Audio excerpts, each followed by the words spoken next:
and we're here to discuss two incidents that occurred this weekend. And over the weekend, we had two incidents in which children accessed firearms in the residence and shot themselves. One of those incidents resulted in the tragic death of 3-year-old Bryson Bang. Let me start off by saying that our thoughts and prayers go out to the families of the children affected in these incidents. Without a doubt, this is a parent's worst nightmare. And me being a parent myself, it is very, very important that we talk about these issues and how we can prevent them. The first incident happened on Saturday, the 26th, at about 8:30 a.m. That's when officers responded to a residence at the 1700 block of West Clinton, where a 3-year-old child was suffering from a gunshot wound after accessing his father's gun. The child has been identified as 3-year-old Bryson Bang, as I said before.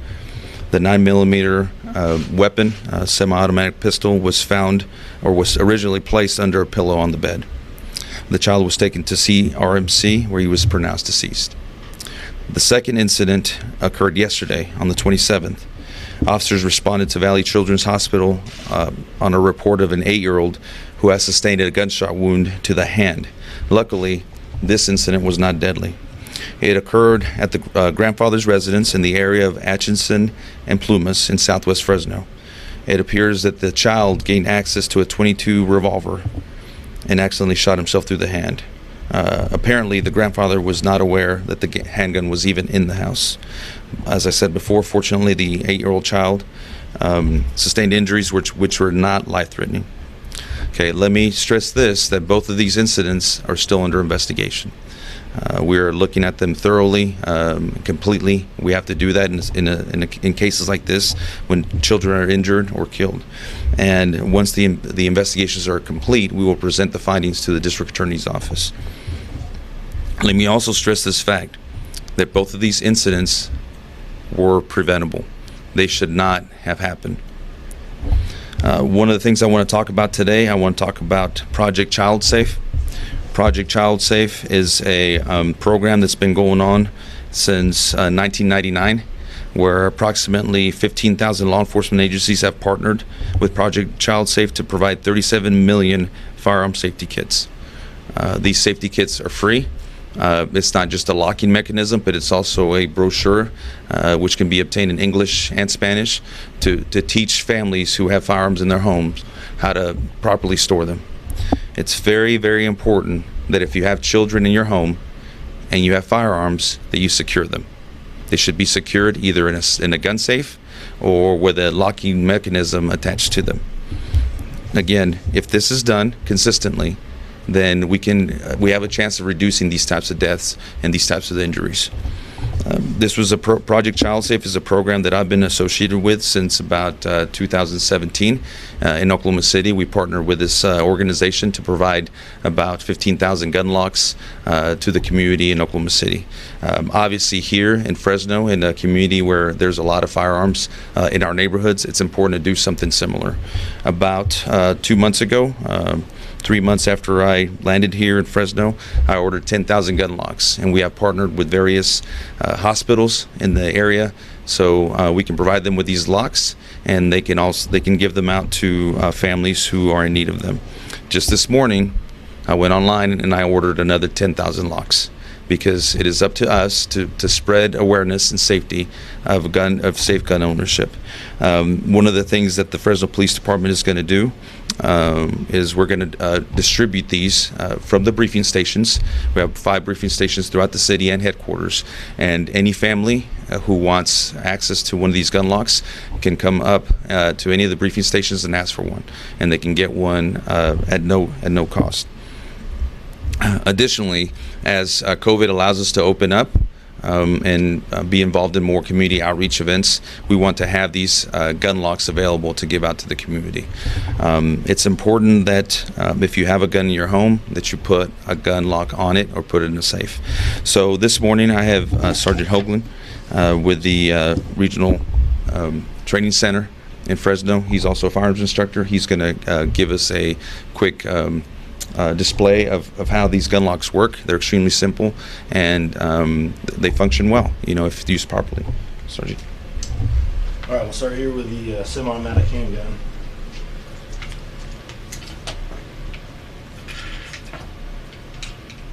So this is what we call in battery mode. When the gun is in slide lockback, all we want to do is simply insert the gun lock through where the magazine would go.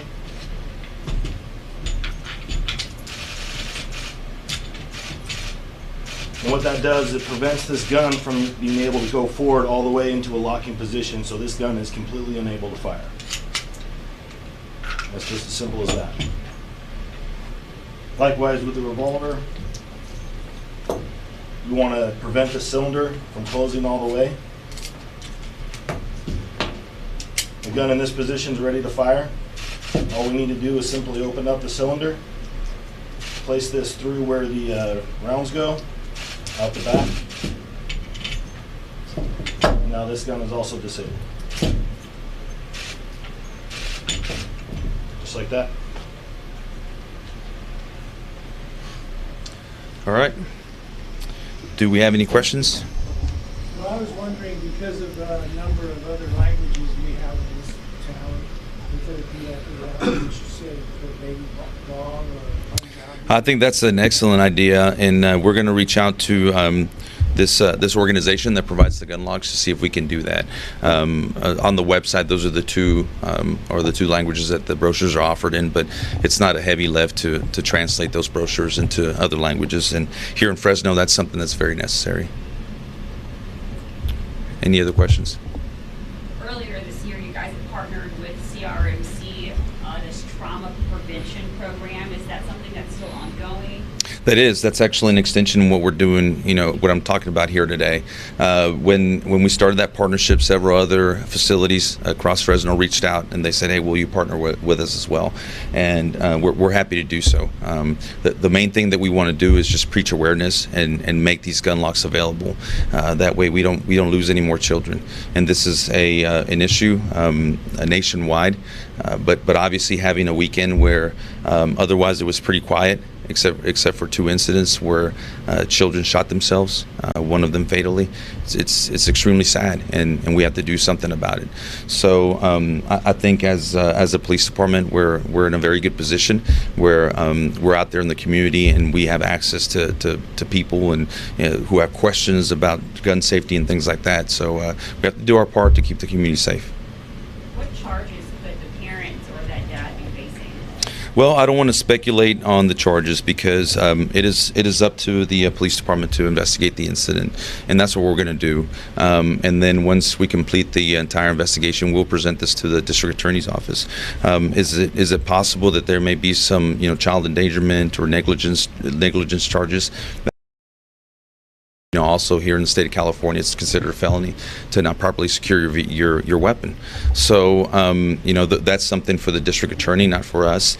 At this point, as I said before, this is a parent's worst nightmare, and I don't think there's anything that we could do or the district attorney's office could do to make them feel any worse. Because they're suffering the loss of a child, but there are laws that are meant to protect children. That's one of them. Upon that 7-day rule with families? Sure. So let me say this. Both families are being very cooperative. So we responded to the scene to work the scene, and we haven't had any problems from the family members. They are helping us to complete our investigation. There's a 7-day waiting period before there's any type of charges filed in these types of cases. So obviously we had enough information when these incidents took place to take action. But this is the way the law is written. I think that's a good thing.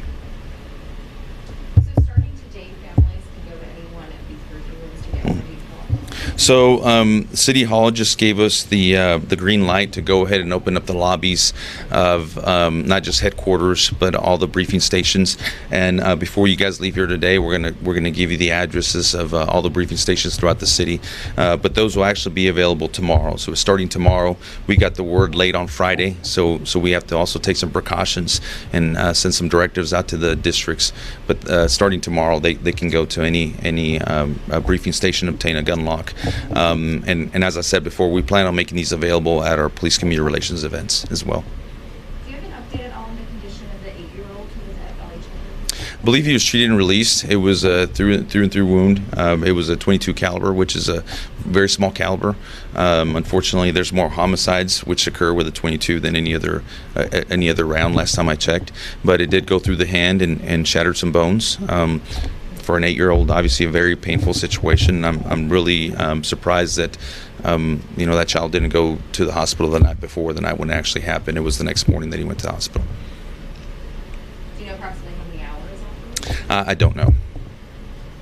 Are you able to expand at all as far as the details with the cases, were the guns loaded or anything, just on the situation with those guns and what went wrong? Okay, well, it does appear that both guns were loaded and not properly secured. So we can safely say that. When people pick up these locks, do they have to prove registration, or can they just say, hey, I need a lock? No, there's no questions asked. We just want these out in the community. You don't have to prove that you have a firearm. I mean, we'll let you take a couple, and that's not a problem.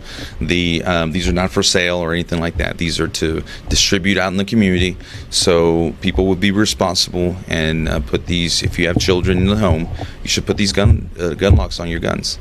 Again, I'm a father of a 7, 8, and 10-year-old, and my children do not have access to firearms. Period. Because I've seen the devastation that can happen when a firearm is left unsecured. So it's very important that we preach this message of security. And anytime we do one of these events, we do get some criticism, believe it or not, from people that say, look, if you're going to have a firearm, it should be loaded and ready to go in case something happens. And I get that. But, I would rather err on the side of keeping a child alive and, versus the unlikelihood that someone's going to enter your house and hurt you. Any other questions? I need to ask you a question about something completely separate. There were shots fired on Markson Emerson. I believe it was yesterday or early this morning. Are there any details on that particular case? Is Felipe out on that one? Yeah, he was out there. Yeah, I don't have the information on that one, but we can get that to you. Sorry. Anybody else? Well, thank you guys. Feel free to kind of stick around, and if you want to ask Sergeant Hogan some questions, he's the subject matter expert. But thank you for covering this.